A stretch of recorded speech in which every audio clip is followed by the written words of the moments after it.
do a quick watercolor lesson.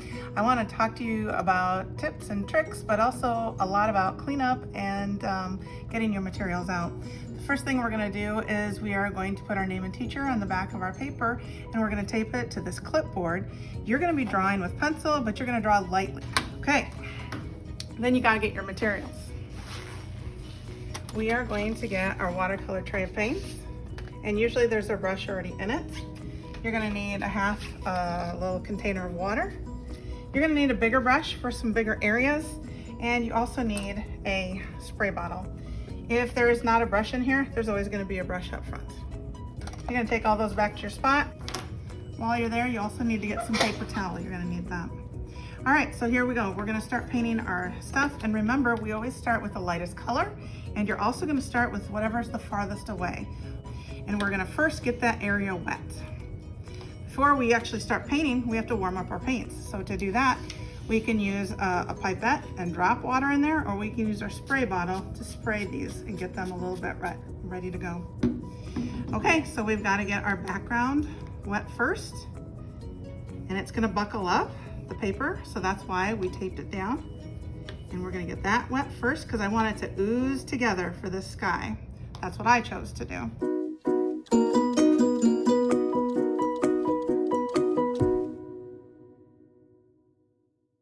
Notice I'm whipping back and forth with my paintbrush to get it clean before I go to the next color. That's important.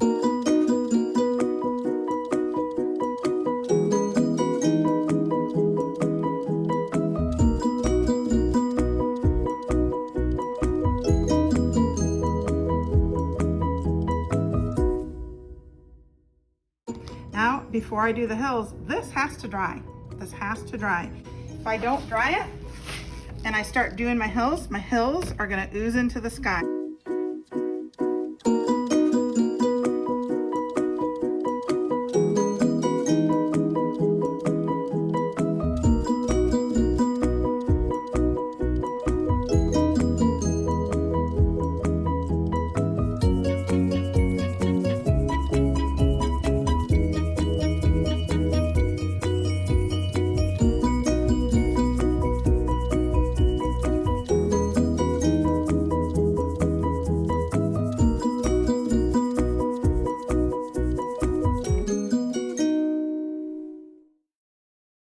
Okay, so remember, we started with the lightest color. We started with yellow and worked our way to the darker colors.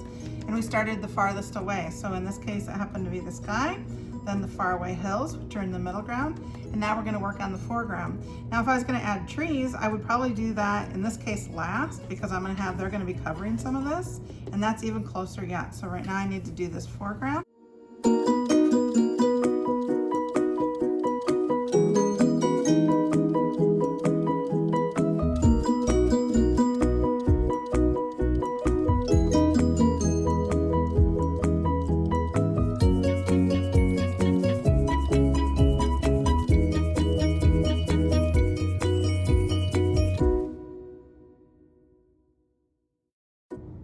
Okay, at this point, we are done with the painting part, and we can go ahead and very carefully peel off the tape.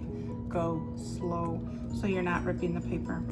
All right, the next thing we need to talk about is cleanup, and you can see how dark our water got, and that is also the reason why we go from the lightest colors over to the darkest, and in that order, so that we don't have to change our water as much. So the first thing you're gonna do is make sure this is super clean, wipe it off on your brush, on your paper, and then you make sure both the brushes are clean.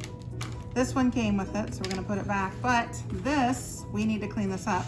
If it's dried, you can just add a little spray and it'll clean right up, but you need to make sure that's taken care of with your paper towel before you put it away. And then we need to put all our supplies back where we got them on the counter. We know that watercolors can be a little oozy, so we need to make sure when we shut it and then carry it, it's always gonna be holding it like a tray full of soup. So we're gonna take all our items back to the counter. Hold this steady and put this back with the others. Make sure it's flat and even. We're dumping the water out. Rinse it once, make sure it's clean. And we're just gonna store that upside down with the rest. Brush is already clean, so we can put that bristle side up. Notice they're all like that. That's important. And then our spray bottle, just go with the rest of them. Pencils go in the drawer, and throw away your paper towel. Thanks. Have a great day.